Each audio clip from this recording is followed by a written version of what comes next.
Welcome dear student, स्वागत है आप सभी का गुरुकुल मैथ्स क्लासेस में। डियर स्टूडेंट, पिछली क्लास में हमने 10th क्लास का फर्स्ट चैप्टर स्टार्ट किया था।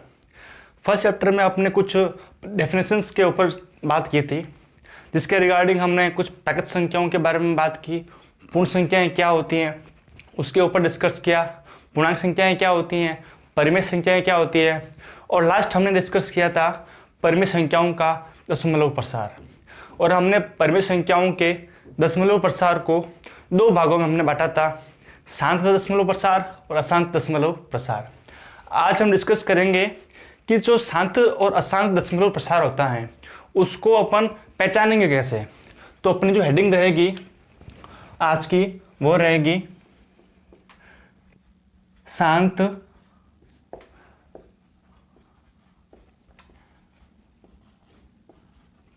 दशमलव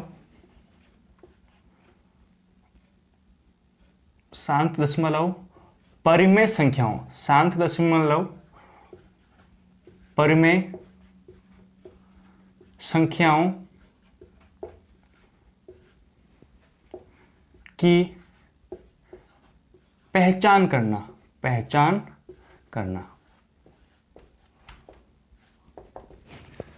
आज की अपनी हेडिंग क्या है? शांत दशमलव परिमेय संख्याओं की पहचान करना, कि कौन सी परिमेय संख्याएं शांत दशमलव परिमेय संख्या होगी और कौन सी अशांत दशमलव परिमेय संख्या होगी। तो कल हमने जो बात की थी कि परिमेय संख्याएं जो होती हैं, एज लाइक मैंने बात किया था, एग्जाम्पल लिया था कि 33/8, कुछ भी ले सकते हो P/Q के फॉर्म में। जैसे कल एग्जाम्पल लिया था आपके पास 33/8। 33/8 क्या है? एक परिमेय संख्या है। कल मैंने भाग विधि से इन परिमेय संख्याओं को दशमलव रूप में लिखा था। मैंने 33 में 8 को डिवाइड किया था और जो रिजल्ट अपन को प्राप्त हुआ, अपन को एक फिक्स रिजल्ट प्राप्त हुआ, तो हमने बोला कि सर ये शांत दशमलव प्रसार है। और जब डिवाइड करने पर फिक्स रिजल्ट प्राप्त नहीं होता है तो हम बोलते हैं सर अशांत दशमलव प्रसार है। लेकिन कभी कभी संख्याएं बहुत बड़ी हो जाती हैं, तब भाग देना थोड़ा कठिन होता है। इसलिए दूसरा जो मेथड है वो मैं सिखाऊंगा आपको, कि मान लो अपने पास लिखा हुआ है 33/8, तो इसमें अपन जानते हैं कि जो इस बट्टे वाले लाइन के ऊपर वाले जो अक्षर होते हैं, जो अंक होते हैं, उसको बोलते हैं अपन अंश। क्या बोलते हैं? अंश बोलते हैं। और जो नीचे लिखा होता है उसको अपन हर बोलते हैं। बट्टे वाली लाइन के जो ऊपर जो संख्या लिखी होती है उसको बोलते हैं अंश, नीचे जो लिखी होती है उसको बोलते हैं हर। बेसिक बात है, आपको पता होगी। अब हमें इस अंश और हर की मदद से शांत दशमलव परिमेय संख्याओं की पहचान करनी है। तो क्या करेंगे? जो हर लिखा है, इस हर का करेंगे अपन अभाज्य गुणनखंड। हर का अभाज्य गुणनखंड, हर का करेंगे अभाज्य गुणनखंड। तो हर में कितने लिखा हुआ अपने पास? 8 लिखा हुआ है। इस 8 का अपन करेंगे अभाज्य गुणनखंड। तो करते हैं। सबसे पहले इसमें दिया 2 का भाग, कितनी बार गया? 4 बार। फिर दिया 2 का, कितनी बार गया? 2 बार। फिर दिया 2 का, कितनी बार गया? 1 बार। इस प्रकार से अपन क्या किया? हर का अभाज्य गुणनखंड किया। एक एग्जांपल और लेता हूं मैं, ताकि अच्छे से समझ में आ जाए। मैं लिख रहा हूं यहां पर 17/25। क्या लिख रहा हूं? 17/25। 17/25 एक क्या है? परिमेय संख्या है। इसको दशमलव में बदलना है, फिर बताना है कि ये शांत है कि अशांत है। एक तरीका तो यही है कि 17 में 25 का डिवाइड करो, देन अपने को पता चल जाएगा कि शांत है कि अशांत है। ठीक, दूसरा तरीका क्या है कि हर का क्या करना है? अभाज्य गुणनखंड। ठीक है, तो यहां पे लिखा हुआ है 25। क्या लिखा हुआ है? हर में क्या है? ये तो हो गया अपने पास अंश, और ये अपने पास क्या हो गया? हर। तो 25 का अपन करेंगे अभाज्य गुणनखंड। बिल्कुल ध्यान से देखना क्या बता रहा हूं मैं, कि 25 में अगर हम बात करें तो सीधे जाएगा 5 का 5 बार, 5 का पीछे 1, ठीक है। तो हमने देखा कि जब हमने इस जो फर्स्ट एग्जाम्पल था उसमें देखा कि हमने 8 का अभाज्य गुणनखंड किया, यहां पर हमने 25 का अभाज्य गुणनखंड किया। तो हमने देखा कि जो हर का अभाज्य गुणनखंड है, हर का जो अभाज्य गुणनखंड है वो अपन को 2 की पावर m मल्टीप्लाई 5 की पावर n के रूप में होना चाहिए। जब अपन हरों का अभाज्य गुणनखंड करते हैं तब हमें 2 की पावर m इंटू 5 की पावर n के रूप में अपन को प्राप्त होना चाहिए। इसकी जब बात करें तो यहां पे देखो 1 2 3 मतलब 2 की पावर कितनी है 3 है। केवल 2 मिल सकता है, केवल 5 मिल सकता है। 2 और 5 दोनों साथ में मिल सकते हैं, लेकिन 2 और 5 के अलावा किसी का भी गुणनखंड अपन को नहीं मिल सकता। अगर 2 और 5 के अलावा किसी का भी गुणनखंड मिलता है इसका मतलब वह अशांत दशमलव परिमेय संख्या होगी, ठीक है। यहां पे मैं बात करूं 2 की पावर 3 है, यहां पे बात करूं 5 की पावर 2 है। यहां पर 5 नहीं है तो लिख देंगे 5 की पावर 0 हो गया ना। 2 की पावर 3 और 5 की पावर 0। इसमें मैं बात करूं तो 5 की पावर तो है लेकिन 2 की पावर नहीं है, लिख सकता हूं यहां पर 2 की पावर 0 मल्टीप्लाई 5 की पावर 2। यानी कि जब हर का अभाज्य गुणनखंड करते हैं तो अपन को 2 की पावर m इंटू 5 की पावर n के फॉर्मेट में अपन को आंसर प्राप्त होना चाहिए। अगर 2 की पावर m इंटू 5 की पावर n के रूप में रिजल्ट प्राप्त होता है तो हम कहेंगे क्या जो दी गई संख्या क्या है, शांत दशमलव प्रसार है। अगर 2 की पावर m इंटू 5 की पावर n के अतिरिक्त और कोई गुणनखंड अपन को मिल जाए तो हम कहेंगे सर ये अशांत परिमेय संख्या होगी। देखते ही पता चल जाएगा। एक बार इस चीज का आप स्क्रीनशॉट ले लीजिएगा।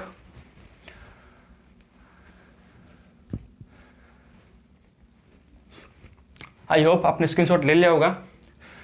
साफ कर लेता हूं इसको।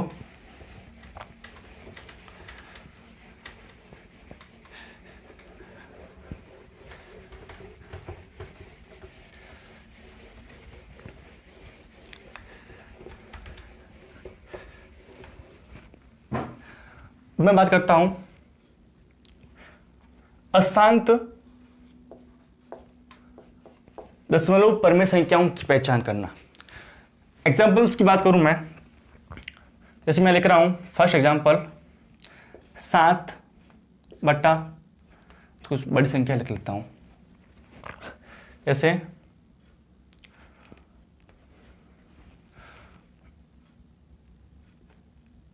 12 बटा 20, 12 बटा 20। इसको मैं तोड़ूंगा ये तो शांत हो जाएगी, ये तो अपने पास क्या हो जाएगी, शांत हो जाएगी। तो मैं 7 बटा 3 देखता हूँ, एक बार 7 बटा 3 देखता हूँ। तो देखो क्या करेंगे अपन, ये होता है अंश, ठीक है, ये होता है अपने पास हर, एक होता है अपने पास अंश, एक होता है अपने पास हर। दूसरी में बात करूं आपके पास तो मैं लिख सकता हूं यहां पर 77/210। कुछ संख्या लेनी पड़ेगी अपन को कि भाई ये अशांत है या नहीं है, इस प्रकार से। इसकी जब मैं बात करूं तो यहां पे देखो हर कितना है 3 का जब हम अभाज्य गुणन करेंगे तो इसमें 3 का भाग जाएगा एक बार, यानी कि 3 की पावर 1 आ रही है, ठीक है। इसमें 2 की पावर आ रही है 0 और 5 की पावर भी आ रही है 0। कोई दिक्कत? अगर मैं यहां पे बात करूं अंश और इसको बोलते हैं अपन हर कितना है 210 का करेंगे अपन अभाज्य गुणनखंड। 2 से डिवाइड किया 105, उसके बाद में फिर 3 का जाएगा 3 9, 1 दिया 5, फिर 5 का दिया 7 का दिया 1।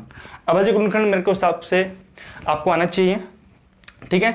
तो यहां पर अगर इसकी फैक्टर लिखूं मैं तो 2 की पावर 1, 3 की पावर 1, 5 की पावर 1 और 7 की पावर 1। इस प्रकार से इसके फैक्टर आ रहे हैं। हमने बात की कि जो हर का जो अभाज्य गुणनखंड होता है, हर का जो अभाज्य गुणनखंड की मैं बात करूं, वो अपन को 2 की पावर m इंटू 5 की पावर n, 2 की पावर m इंटू 5 की पावर n के फॉर्मेट में अपन को प्राप्त होना चाहिए। लेकिन यहां पर अगर मैं बात करूं तो 2 की पावर 0 है, 5 की पावर कितनी है, 0 है, इस फॉर्मेट में नहीं है। ओनली 3 की पावर 1 आ रही है जो कि इससे अतिरिक्त आ रही है, तो ये क्या हो जाएगा, अशांत दशमलव प्रसार। इसकी बात करो तो यहां पर भी 3 और 7 अतिरिक्त आ रहा है, इसका मतलब ये भी क्या है, अशांत दशमलव प्रसार। तो आई होप स्क्रीनशॉट ले लीजिए इसका।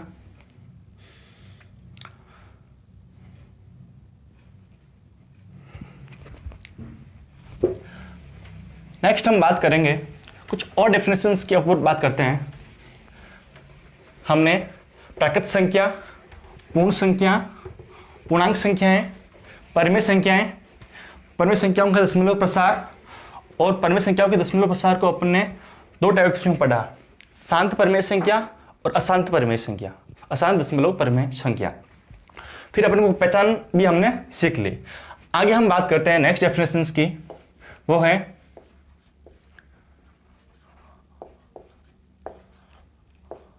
अभाज्य संख्याएं।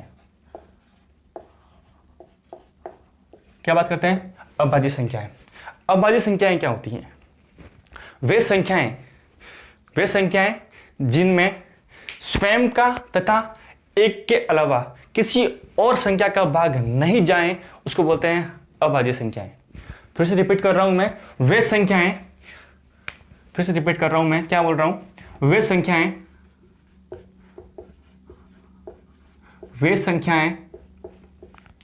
जिनमें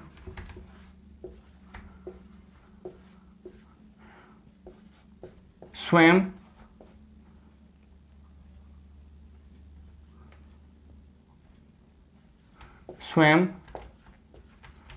तथा एक बोलते हैं अपन एक के अलावा या अतिरिक्त अलावा किसी अन्य संख्या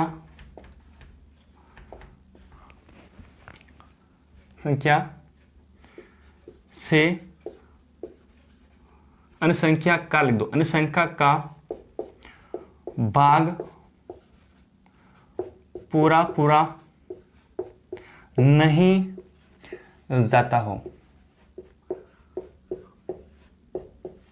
क्या, वे संख्याएं जिनमें स्वयं तथा एक के अलावा, तो स्वयं जो भी संख्या है वही, और एक उसके अलावा किसी अन्य संख्या का भाग पूरा नहीं जाता है, उसे हम अभाज्य संख्याएं कहते हैं। एग्जांपल्स की मैं बात करूं कि जैसे मैंने लिख लिया 2, क्या लिखा, 2, मैंने लिखा 3, मैंने लिखा 5, मैंने लिखा 7, फिर मैं बात करूं 8, 9, 10, 11, फिर 13, फिर 17, फिर 19। तो ये जितनी भी संख्याएं होती हैं ये क्या होती हैं, अभाज्य संख्याएं कहलाती हैं। मैं बात करूं आपके पास जैसे 7 है, क्या दे रखा है, 7 में खुद का और एक के अलावा किसी भी संख्या का भाग नहीं जाता है। आप कितनी भी संख्या लिख सकते हो आगे, ऐसी संख्याएं जिसमें स्वयं का तथा एक के अलावा किसी संख्या का भाग नहीं जाता है क्या कहलाती है अपने पास, अभाज्य संख्याएं। आगे मैं बात करूं आपके पास नेक्स्ट डेफिनेशंस की, वो होती है अपने पास भाज्य संख्याएं। क्या होती है अपने पास, भाज्य संख्याएं। भाज्य संख्या क्या कहलाती हैं, वे संख्याएं जिनमें स्वयं तथा एक के अलावा अन्य किसी संख्या से भाग पूरा चला जाए तो वो कहलाती है अपने पास भाज्य संख्याएं। डेफिनेशंस को नोट कर लेते हैं। वे संख्याएं जिनमें स्वयं तथा 1 के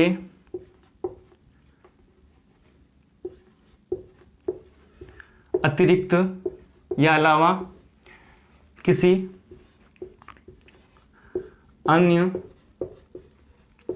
संख्या का भाग पूरा पूरा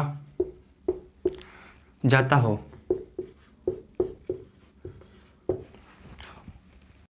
एग्जाम्पल्स की होते हैं। एग्जाम्पल्स की बात करूं तो अपने पास जैसे 2 हो गया, 4, 6, 8, 9, 10 भी हो गया, फिर 12, 14, 15, 16, ये जितनी भी अपने पास संख्याएं होती हैं क्या कहलाती है? अपने पास भाज्य संख्याएं कहलाती हैं। ठीक है, नेक्स्ट नोट डाल दीजिएगा आप।